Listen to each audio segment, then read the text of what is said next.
السلام علیکم۔ اس ویڈیو میں ہم سورۃ الحجرات کی آیت نمبر 5 کے لفظ نمبر 8 کو سمجھیں گے۔ لاکانا، اس کلمے کو اگر توڑا جائے تو یہ لام اور کانا پر مشتمل ہے۔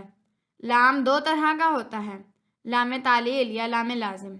لام تعلیل ہو تو اس کا مطلب کے لیے ہوتا ہے، اور لام لازم ہو تو اس کا مطلب یقیناً ہوتا ہے۔ گویا جب ایک لام کلمے کے شروع میں آ جائے تو اس کا مطلب یا کے لیے کیا جائے گا یا پھر یقیناً کیا جائے گا۔ یہ فیصلہ جملے کا سیاق و سباق کرے گا کہ کون سا مطلب استعمال کیا جائے گا۔ لام ایک علامت ہے اور اسے سرخ رنگ سے ظاہر کیا گیا ہے۔ اب کانا کو سمجھنے کی کوشش کرتے ہیں۔ اردو میں ہم یہ شعر استعمال کرتے ہیں: اے کون و مکان کے مالک، ساری دنیا جہاں کے مالک۔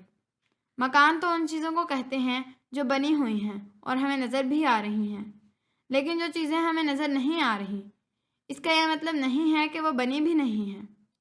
کچھ گلیکسیز ایسی ہیں جو دریافت ہو چکی ہیں، البتہ کچھ ایسی بھی ہیں جو ابھی تک دریافت نہیں ہوئیں مگر وہ بن چکی ہیں۔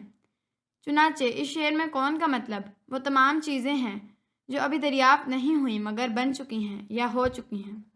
کون سے ہی یہ لفظ کانا بنا ہے، جس کا مطلب ہوتا ہے ہونا۔ کانا اصل لفظ ہے اور اسے کالے رنگ سے ظاہر کیا گیا ہے۔